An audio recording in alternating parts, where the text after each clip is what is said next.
sou formado em jogos digitais, né? E também tenho formação técnica.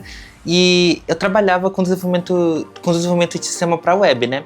Só que eu queria algo novo quando eu fui fazer a faculdade, né? Quando eu fui escolher minha faculdade, falei, cara, eu quero algo novo, totalmente diferente de desenvolvimento de sistemas, mas que esteja dentro da área de TI, né? E aí eu vi a grade de jogos digitais, que era algo totalmente diferente. Falei, mano, eu vou tentar isso. E aí me apaixonei pela indústria de desenvolvimento de jogos. Bem, eu e o Ian, nós nos conhecemos porque a gente participava de um grupo de amigos que jogava online, né? E aí eu chamei ele pra gente fazer jogos, né? Ele aceitou também, ele fazia parte de arte, eu fazia toda a parte de programação, né? E deu certo no começo, assim, pra gente fazer.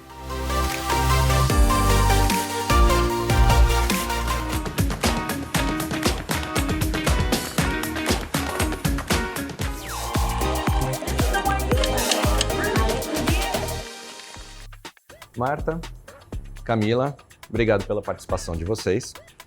Hoje a gente vai falar do Toró Studio, uma empresa que está em estágio inicial e desenvolve games.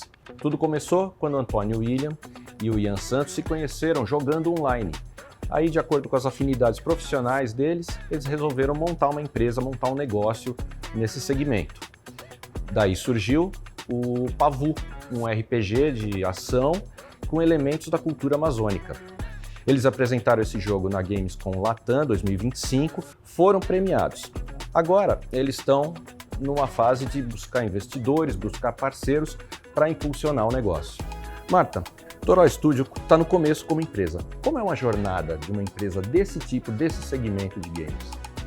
Então, é muito comum que a jornada seja assim como tem sido para o pessoal do Toró Studio.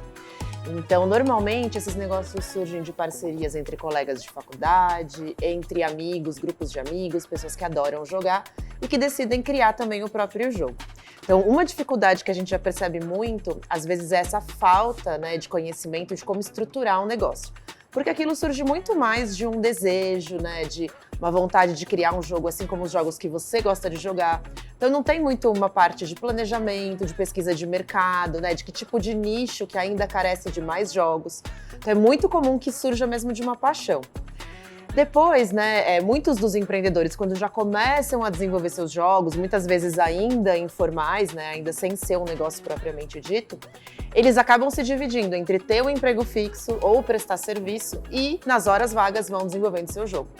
Aí eles percebem uma necessidade de se profissionalizar mais, né, de se estruturar como negócio, quando eles querem buscar, por exemplo, recurso financeiro. Porque muitas vezes, para tentar acessar um edital, uma premiação, um evento, ou mesmo muitos dos programas que até o próprio Sebrae oferece, né, você precisa ser formalizado. Então aí eles percebem que para subir para esse próximo degrau, eles precisam se estruturar como negócio. E aí acessar vários outros conhecimentos, né? Então gestão de equipe, como é que você se apresenta para um investidor profissionalmente. Então aí eles veem essa necessidade de dar esse próximo passo. Estava fazendo alguns joguinhos, né, joguinhos simples, e aí teve a notícia que a Gamescom vira pro Brasil, que a Gamescom é o maior evento da indústria de jogos, né? E a oportunidade da gente levar um jogo pro evento, apresentar para os investidores e também conhecer a indústria. E aí eu dei a ideia para ele pra gente criar um jogo já com essa pegada comercial pra gente levar pros investidores para a área business do evento. E aí foi quando a gente começou a planejar o Pavu e criou a Toró Studio para ter o guarda-chuva da empresa e os projetos. E aí a gente teve a ideia de criar o Pavu, colocando várias coisas que a gente gostava, né? E como o Ian, ele mora no Pará, ele tinha bastante conhecimento da cultura amazônica, né? Principalmente dos povos originários que viveram lá, como os marajoaras. E aí a gente começou a pegar isso e colocar muito na arte e também na narrativa que a gente queria contar dentro da história. E aí foi nascendo o Pavu.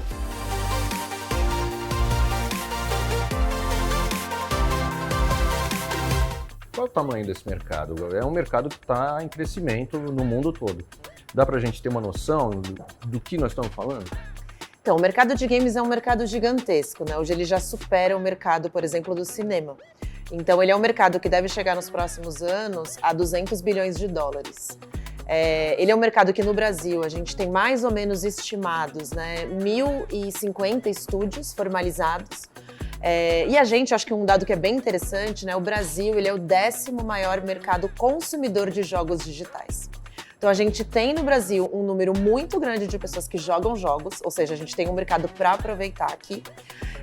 Mas não é ainda, né, quando você olha internacionalmente, não é um mercado líder em produção de jogos digitais. Mas especialmente quando a gente vê as novas gerações, né, a gente já percebe que a principal plataforma de consumo de conteúdo para elas é a plataforma dos jogos digitais. Então é essencial que a gente olhe para esse mercado e que a gente tente formar cada vez mais, né, profissionais e empresas para atuarem nesse segmento. Camila, esse é um mercado que não tem fronteira, né? Porque eles mesmos se conheceram jogando online.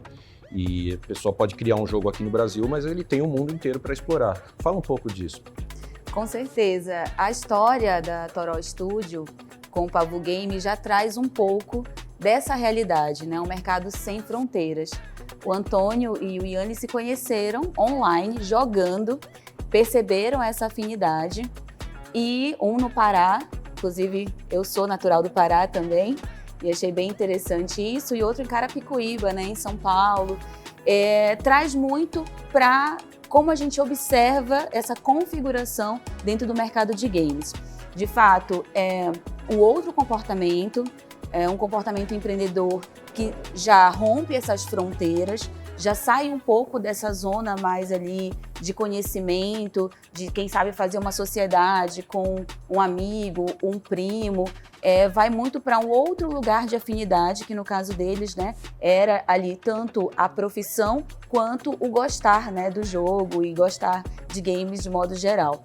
E respondendo a sua pergunta, é muito interessante isso, porque traz exatamente o que nós aqui no Sebrae muitas vezes costumamos colocar para os empreendedores que a gente atende, que é tentar trazer mais escala, que é tentar trazer para algo onde eles possam ter ganhos que sejam para um desenvolvimento ainda maior do negócio, para um processo de aceleração também que a gente procura trabalhar aqui, que possa ser direcionado até como é configurado o mercado. Porque a partir do momento que você cria um jogo, você pode colocar ele para o mundo. Então isso é muito interessante e é algo que a gente tem trabalhado muito aqui dentro do Sebrae, dentro do CRI, para que pessoas consigam entender que é um mercado, como disse a Marta, extremamente promissor, ele já é muito grande e que a gente parta de um lugar não só de apreciadores, mas também para desenvolvedores cada vez mais aqui dentro do Brasil. A gente conheceu o Sebrae na Feira do Empreendedor do ano passado, né? Onde a gente foi chamado para fazer uma palestra junto com outro jogo brasileiro, que é o Turi. E aí a gente conheceu a Marta, né? E aí ela foi contando alguns planos que estava tendo, a gente falou, cara, legal, acho que a gente vai entrar nessa parceria, né, com o Sebrae e tudo mais. E aí, no ano seguinte, que foi em 2025, no começo do ano, eles lançaram o CRI Games modo carreira, né? Que eles iam capacitar estúdios e levar alguns para games com de 25. Aí já estava com um ano de desenvolvimento do jogo, o jogo já estava melhor, mais maturado. A gente já tinha uma galera já especialista em áudio e narrativa para o jogo, e o jogo ficou melhor. E a gente passou para expor o jogo na Gamescom de 25 também.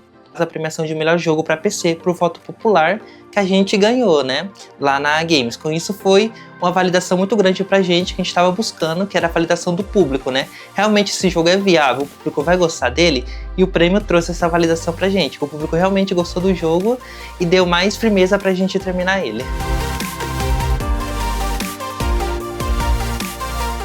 Eu acho que um ponto interessante também de trazer é que a diferença que a gente vê no segmento de games, né, quando a gente olha para empreendedores de outros setores, quando a gente fala em internacionalização, a gente está falando de uma empresa já muito madura, né, que já está num momento assim muito estruturada, precisando de uma escala, mesmo como a Camila falou.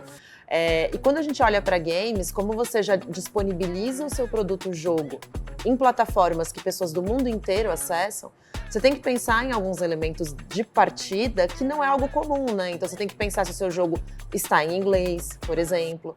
Você tem que pensar que se por um lado é muito vantajoso já disponibilizar o seu jogo para pessoas do mundo inteiro, por outro você também está competindo com jogos do mundo inteiro. Então quais são os diferenciais, o que você pode oferecer e que tipo de estratégia também você vai fazer de marketing, de comercialização para que o seu jogo salte naquele universo de jogos. Como eu tinha falado no começo, eles participaram da Gamescom Latam 2025 e eles chegaram a ser premiados lá. Qual a importância de um evento como esse para quem está nesse segmento, para quem está querendo ganhar mercado, querendo aparecer para o público? O CRI Games, além da gente oferecer capacitação, a gente entende que é super importante o acesso ao mercado, né? E promover esse acesso para as empresas que a gente apoia através da participação a eventos, como foi o caso da Gamescom Latam. Então, a Gamescom Latam hoje é o maior evento de games que a gente tem aqui na América Latina, né? Ele é uma versão do maior evento de games do mundo, que é a Gamescom, que acontece na Alemanha anualmente.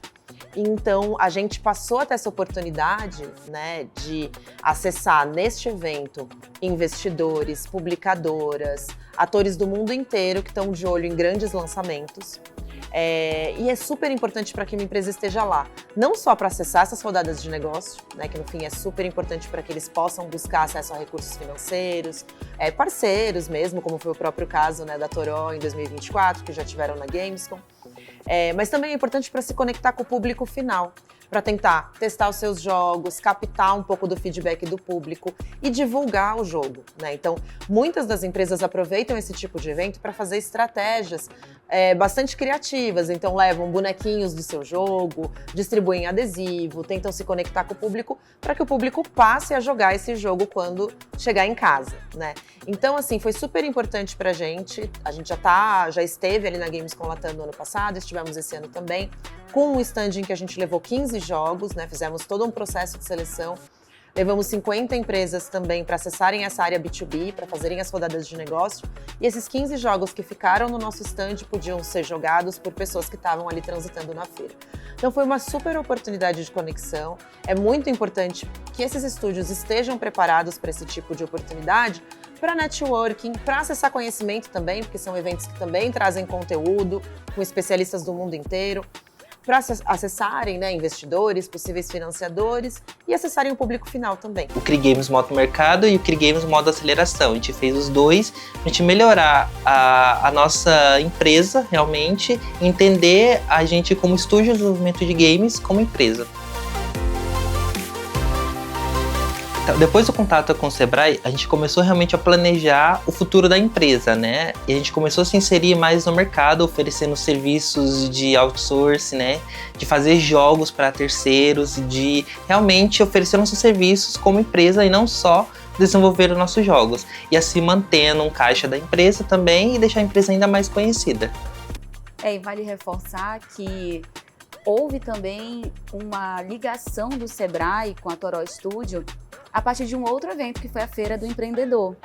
Então, eles foram até a Feira do Empreendedor, conheceram a Marta lá, que apresentou o CRI, e isso é muito legal porque trouxe para eles a possibilidade de estarem inseridos num projeto do Sebrae, que depois, a partir da seleção que a Marta mencionou, né, eles conseguiram estar na Gamescom Latam de 2025, já apresentando, tendo a oportunidade de colocar ali o jogo para que as pessoas pudessem jogar. Então não era apenas um trailer, eles já estavam disponibilizando. Isso com certeza trouxe para eles um acesso ao mercado muito mais assertivo e também a possibilidade das pessoas conhecerem melhor, tanto que foram muito bem votados e ganharam aí a premiação. E aproveitando esse gancho de mostrar o produto, eles têm no Pavu elementos da cultura amazônica. É um caminho, então, essa brasilidade para poder se diferenciar no mercado? Com certeza, é um mercado extremamente competitivo, que está ali, como já foi mencionado aqui, né? Um evento, por exemplo, na Gamescom. Tem muitos jogos, as pessoas estão ali tentando ali atrair a atenção dos participantes e também de parceiros, investidores. E aí, quando você coloca elementos, no caso deles, da cultura amazônica, isso com certeza pode ser um grande diferencial, por algumas questões. Primeiro, o nome Pavu. Esse nome, quando eu vi esse nome, não precisava ter qualquer explicação do game para mim. Eu já entendi que era de pavulagem. Eu tinha certeza que era sobre isso. Porque quem é nortista, quem é da cultura amazônica, sabe que pavu, com certeza, é de pavulagem, que significa A gente fala assim que a pessoa tá pavulagem quando ela tá mostradinha, sabe? Quando ela tá querendo aparecer. Então ela tá toda pavulagem. E aí, quando eu vi isso, então já chama uma atenção. E aí pode causar vários tipos de atratividade. Primeiro, o pertencimento. Então quem já conhece, como é o meu caso, vai querer saber mais. Porque eu pertenço àquela cultura e ao pertencer eu valorizo ainda mais. Esse orgulho étnico que é bem comum aqui no Brasil e na região norte não é diferente.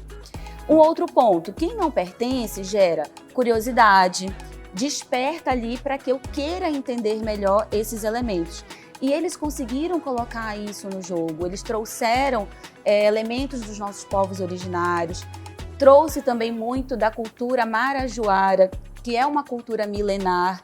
Então, existem ali dentro, por exemplo, esculturas que são esculpidas, né, de uma maneira similar como é esculpida num vaso marajoara.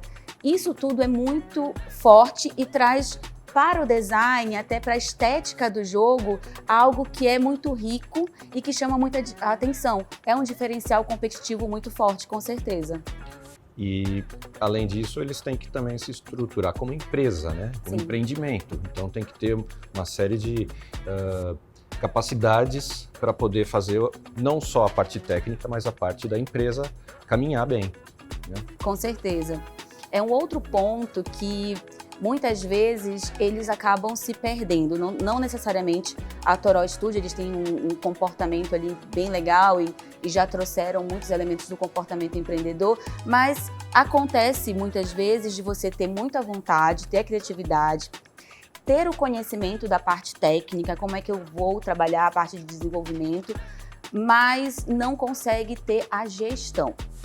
E aí é onde acontecem muitos erros e às vezes até vai desmotivando no processo, porque a gestão ela é fundamental, afinal de contas é um negócio, não é um hobby.